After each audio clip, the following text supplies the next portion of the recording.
Okay, great. So let's get started. TBEST Overview, components, and basic tool sets. All right, so first of all, what is TBEST? It is a software tool. It's a desktop software tool providing transit data analytics and insights to support transit service planning and strategic planning initiatives, including TDPs or transit development plans, operations analysis, grant applications. Very popular tool for performing grant applications. A lot of the data that is within TBEST and the tools in TBEST support a wide array of grant data requirements. Obviously, FDA Title VI reporting, so that would include both triennial reporting and disparate impact analysis, route optimization studies, mobility analysis, and much more. And TBEST has been in production now we're really at our 20-year mark, and it is an FDOT sponsored and owned by FDOT, so it is a public software.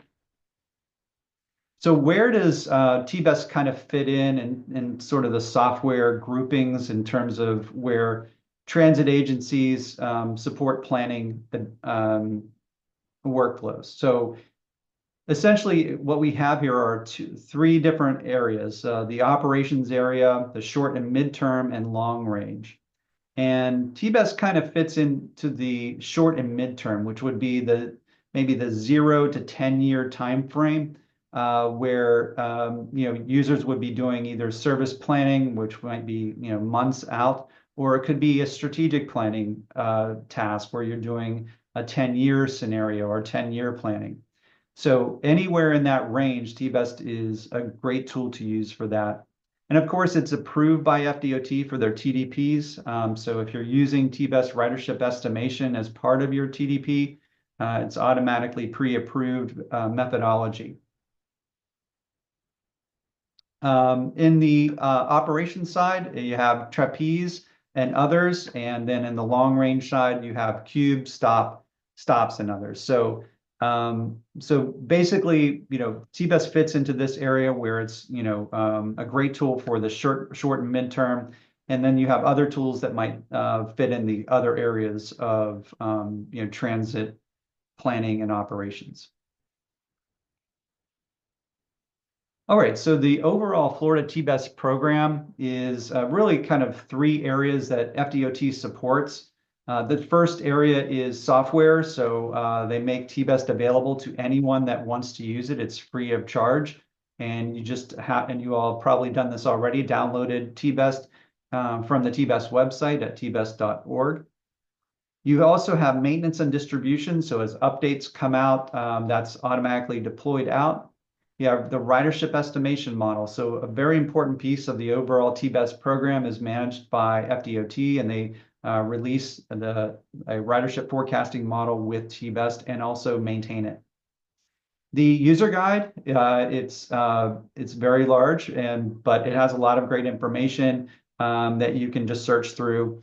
It's obviously I mentioned TBEST is public domain and free. And I'll mention too that you can use ChatGPT as well. So the user guide is a great resource, but we've been using ChatGPT a little bit just to search on TBEST types of functions. And then we have Florida data updates. So specific to Florida, FDOT provides annual updates of census information, American Community Survey, employment data, land use data in terms of parcel level land use data, and agency network updates. So every year they provide this through the TBEST program to all the agencies in Florida. They can just download this information and start using TBEST readily. So and the next item is outreach. So TBEST website, obviously user training, just what we're doing right now, video tutorials, which this will also be up on as a tutorial. And finally, Florida user technical support. So, we Service Edge Solutions serve primarily as the TBEST technical support. So our information is up on the TBEST website. So if you are a Florida user and you need technical support of any kind to use or deploy or just have questions about TBEST, you can contact us and we'll help you out. Okay, so that's just in terms of team members. So obviously FDOT is the sponsor, but over the years, and I mentioned we've been working on TBEST for 20 years now, Service Edge Solutions is in charge of software development, implementation, and technical support. And then the Center for Urban Transportation Research is primarily responsible for any new research-based methodologies. So if there's any new research or methodologies that we might want to incorporate into TBEST, they would be responsible for that type of work. All right, so just some objectives on a broad range for TBEST. Primarily data integration. So we want to integrate data from national, regional, and local data sources that are available, not just from the Census Bureau, but also from the MPO or local parcel data or your GTFS or cost policies.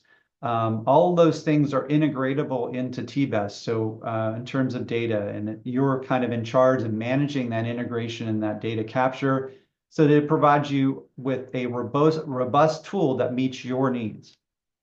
Two is agency policies. So we want to embed your local policies and operating conditions. This might include Title VI policies, your bus seating capacity, your cost measures or cost formulas, et cetera, right? So any kind of local agency policies, you can embed those into TBEST, and they're there for you to use and change as you will.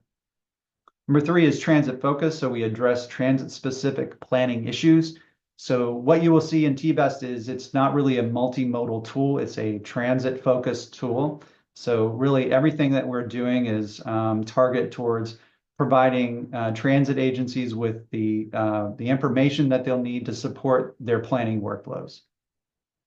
Number four is scenario planning. So quickly build transit service and socioeconomic growth alternatives. So certainly this is a primary driver of TBEST, is to be able to not only capture what's existing and on the ground, but be able to develop an alternative that you might want to test and see how its performance is, what its markets are, and also apply a socioeconomic growth to it as well. So clearly, if we're building something that's 10 years out and we want to test an alternative, we want to make sure that we're capturing the socioeconomic growth that would happen as well as the transit service change that you're implementing or you wish to implement.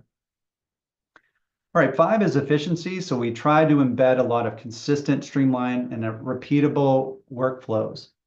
And so basically, a lot of this is embedded in TBEST, where we store information about your agency, and then it will all come out as we do our analysis procedures, so that if you store your service area or your Title VI policies, whenever you go to perform that type of work, that information will be presented to you as the default. So basically, we try to make it so everything you can do can be repeated by someone else if they were to pick up and use TBEST.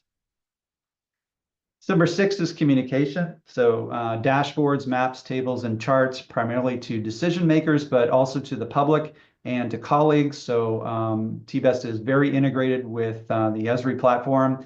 So a lot of the same tools that are available in that platform can be utilized to summarize TBEST as well. All right, so seven is cost effective. It's a free software. It's downloadable by anyone. There's documentation and training, and it's meant to be used as an internal agency tool set that agencies can implement inside the agency, and then do their own planning relative to their transit service, so that it doesn't necessarily have to go out to other like the MPO or even the DOT. They can do a lot of in-house planning, and then when they're ready, they can share it out with a wider audience. Some of the unique features of TBEST, I mentioned the Esri platform. It integrates with the licensing, the ArcGIS Pro licensing, the data, and extensive desktop and web GIS tools. So you will see a lot of Esri type of tools inside of TBEST, and if you're familiar with the ArcGIS Pro platform, it will seem somewhat familiar to you what we're doing inside of TBEST. Number two is ridership estimation. Very unique feature of TBEST, time of day, stop ridership estimation. So that includes direct and transfer boardings at the stop by time of day. So very detailed ridership estimation. We'll talk in depth about that a little bit later on and give you some of the details of how that works. Number three is land use analysis. So we have integrated parcel level land use data for modeling and market evaluations. So that very detailed level of geography at the parcel level allows us to do a lot of unique things in terms of analysis and the modeling platform, including assigning trip generation rates to every parcel so that we know activity levels at a very low level. So it's a great analysis tool. We have a land use market analysis as well as it being integrated into the ridership estimation model. Number four is socioeconomic growth, where we are able to integrate zonal MPO projections. So certainly whenever you're creating a 10-year forecast in TBEST for your alternatives, you would want to include whatever the MPO is providing in terms of socioeconomic growth. So you can integrate those MPO projections inside of your TBEST application scenarios. Number five is stop level observed ridership, which you would integrate through the GTFS. So we have a setup in TBEST where we have a specific file that goes into a GTFS. It's called stopridership.txt. And we provide you the formatting for it. If you basically build your APC data into and APC stands for automated passenger counts. If you build that into this format, you can add it to your GTFS, and when you bring your GTFS into TBEST, it will also bring in your observed ridership data. So it's a great tool to have, and we have a lot of tools that are built around using the observed ridership data. So instead of viewing estimated ridership, you can also view your actual observed ridership. Number six is scripting. So you can use the TBEST API or application programming interface to construct add-in applications. We actually will be giving an example. The bus stop balancing tool that we have is an add-in application. It's not part of the main TBEST application. It's a separate executable. So basically, you're able to construct these types of tools using the TBEST libraries, code libraries, to access TBEST features and components. And then number seven is local control. You have user inputs, local data for analysis. That includes the parcel data, the regional GTFS, socioeconomic growth, et cetera. All of these kind of roll up into where you have full local control of your modeling environment, your analysis environment, so that it makes it a great tool for a lot of applications. All right, so here are some of the core functions of TBEST. Obviously, we talked about transit demand estimation or ridership estimation. So that is one of the core components of TBEST. We have extensive tools for socioeconomic and land use analysis. We have what are called mobility area tools, which are the ability to find different geographies, whether it's service areas or walk sheds or bike sheds or commission districts. You can define any geography in TBEST, and there are tools to do it, and then store it and then use it for analysis. So, again, this is one of the main core tools within TBEST. We also have the transit network and GTFS editor, so you're able to bring in your GTFS into TBEST and then edit it inside of TBEST, and then even export it back out after you're done editing. You have a network accessibility analysis, which will tell you destination markets from any one location or multiple locations within the network. And then finally, equity analysis. So this would be Title VI analysis that you might need to perform for FTA requirements. And all of those tools support both TDP development and operational and planning and analysis. All right, so let's talk about the Florida TDP handbook. So I know the 2022 update is a little dated. I think a new one is coming out later this year. But overall, it provides guidance on how Florida agencies should prepare their TDP plans that they submit to FDOT.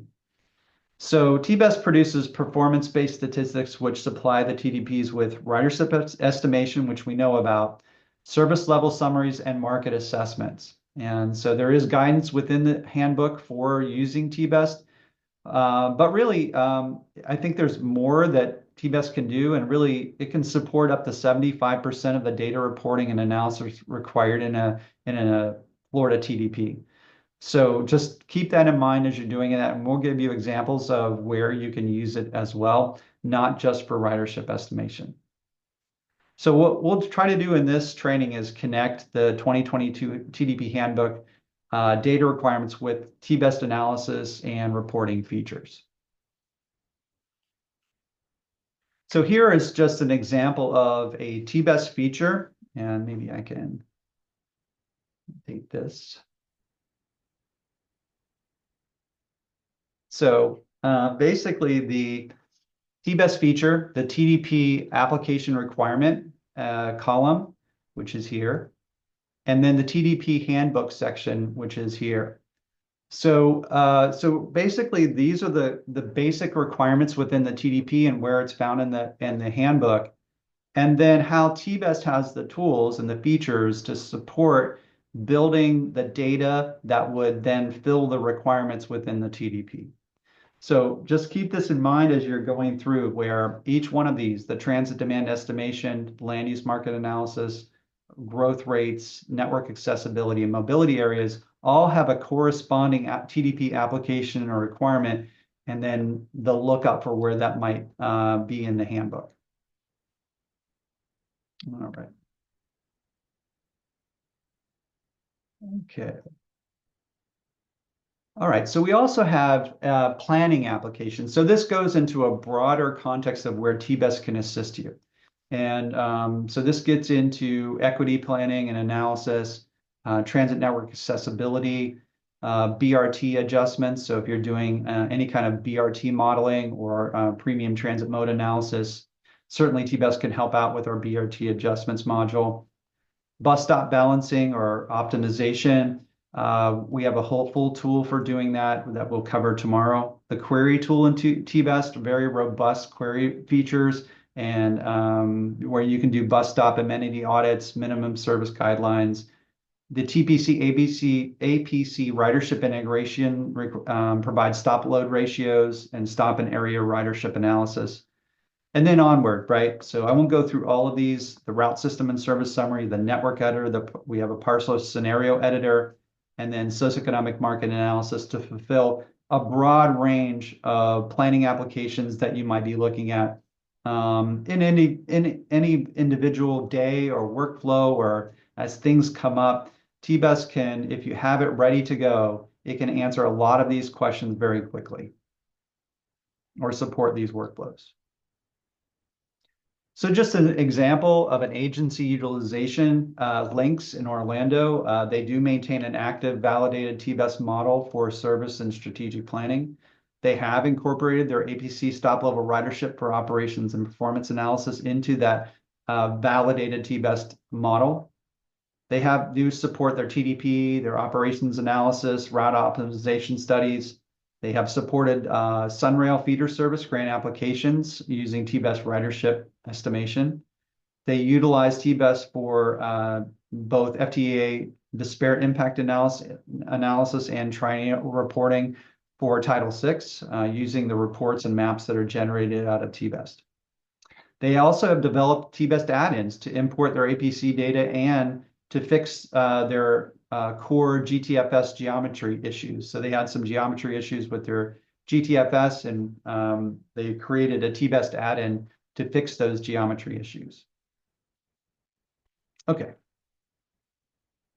So just some agency implementation steps. So as you're going to implement TBEST, here are just the general kind of implementation steps. You would install TBEST on local machines or on a cloud or a virtual machine. It does require ArcGIS Pro license, or we have a light mode, which I'll explain in a little bit. But in general, if you're going to use the full functionality, you want to have an ArcGIS Pro basic or standard or advanced license, the basic being the least expensive. Number two is download the TBEST data. So if you're within Florida, you can download your TBEST information directly from inside of TBEST without doing anything else. You're ready, almost completely ready to go. And basically, our training today is going to be taking you through the steps. So when you begin the download of your transit system within TBEST, how do you fully get it ready and validated so you're able to use it within your TDP or other planning tasks? If you're outside of Florida and within the United States, you can use the TBEST socioeconomic data configuration tool, which will configure national, state, regional, and local SE data and parcel land use data outside of Florida. Of course, if you're in Florida, you can use that as well, but all of that data has kind of been pre-configured for you, so you don't really need to use it. Number four is validation. So once you have your base transit system, you would validate it using your base transit service and socioeconomic conditions and validate it against ridership, observed ridership. Number five is applications where once you've validated your base transit service, you can begin to make alternative scenarios to support specific projects, including TDPs and grants and et cetera. And six is sharing. So TBEST has a lot of data products that are shared with other plannings or the public via TBEST GIS data exports to ArcGIS or ArcGIS Online and or GTFS exports. So we have a direct export now with TBEST 5 to ArcGIS Online, where whatever map you're created inside of TBEST can be then published directly into ArcGIS Online. Okay. All right, fantastic. So we had a couple of questions, and it looks like Sammy answered one. Yes. One question I'll just answer here, pose and answer. So being a short to mid-range tool, is it appropriate to integrate MPO long-range zonal forecasts when estimating ridership in TBEST? Is there any guidance for setting a horizon year for scenario analysis? Yeah, it's a good question. We will definitely be covering this later on this morning. But yes, you can do it because what it does is it calculates compound growth rates relative to the TBEST base year and the out year for the MPO long range forecast so that it can apply that compound growth rate to interim years so that it's not, you're not using the full out year, you're applying it to whatever interim year. Could be a 10-year forecast with TBEST where maybe it's a 30-year forecast for your long range data. So yes, it is applicable given that the way we approach it. And then, is there any guidance for setting a horizon year for scenario analysis? Yes, we will provide some guidance for that as we go through the scenarios today. Okay. All right. Hopefully that answered. If there's any follow-ups, that just please post it into the question and answer.